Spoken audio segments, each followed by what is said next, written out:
Assalamualaikum warahmatullahi wabarakatuh.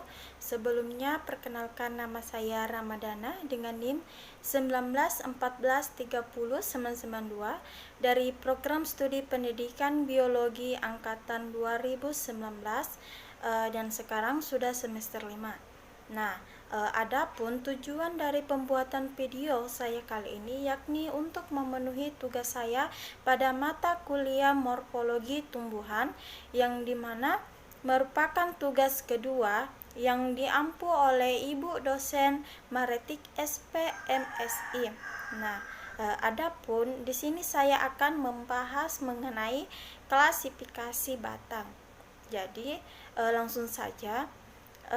Berdasarkan klasifikasi batang, di sini klasifikasi batang itu dapat terbagi menjadi 4 bagian, yang diantaranya itu yang pertama, batang berdasarkan strukturnya, yang kedua berdasarkan bentuk penampang melintang, yang ketiga berdasarkan bentuk permukaan, yang terakhir itu berdasarkan arah tumbuhnya. Nah, langsung saja yang pertama itu ada batang berdasarkan strukturnya, di mana batang berdasarkan strukturnya sendiri ini terbagi lagi menjadi 2 bagian, yaitu tumbuhan dengan berbatang jelas dan tumbuhan tidak berbatang jelas. Nah, di sini saya mengambil contoh pada tumbuhan berbatang jelas. Contohnya itu pada tanaman kangkung, di mana batang pada tanaman kangkung ini memiliki permukaan bulat dan berlubang, berbuku-buku serta mengandung air atau herbaceous, dan di mana dari buku-bukunya tersebut sangat mudah keluar akar dan memiliki warna batang hijau pekat. Di mana bisa juga kita lihat pada gambar di samping, di mana di antara batang dan daun itu memiliki jarak yang lumayan jauh. Nah, yang kedua itu ada batang berdasarkan bentuk penampang melintang. Batang berdasarkan batang berbentuk melintang ini dapat dibedakan menjadi 3, yaitu bulat, pipih, dan persegi. Dari ketiga bentuk batang penampang melintang ini, di sini saya mengambil bentuk batang penampang bulat. Contohnya itu pada pohon pinang.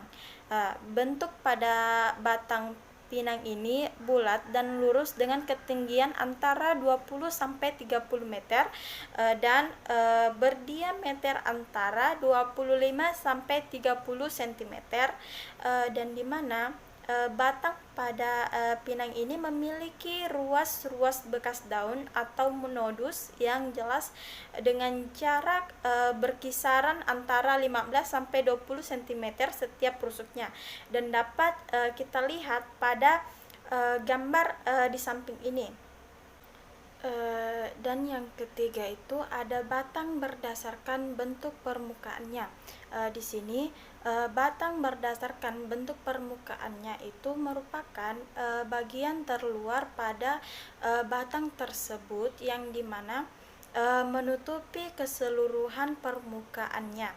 Dan di sini untuk contohnya sendiri saya mengambil tanaman kelapa, atau dengan bahasa latinnya Cocos nucifera. Nah, di mana pohon kelapa ini merupakan tanaman asli daerah tropis, sehingga tanaman ini sangat mudah untuk dijumpai. Nah, batang pada pohon kelapa ini berbentuk kayu dengan rongga seperti serabut, di mana batang pada kelapa ini mampu tumbuh hingga mencapai ketinggian 2 meter secara tegak, dan dapat juga kita lihat pada gambar di samping ini. Nah, yang terakhir atau yang keempat ini, di sini ada batang berdasarkan arah tumbuhnya. Berdasarkan arah tumbuhnya, batang sendiri terdapat terdapat beberapa jenisnya, seperti ada yang tumbuhnya tegak lurus, menggantung, berbaring, dan lain sebagainya. Namun, pada video saya kali ini di sini saya mengambil contoh tanaman dengan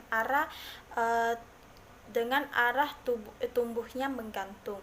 Nah, dapat kita temui pada tanaman salur seperti yang terdapat pada gambar di samping.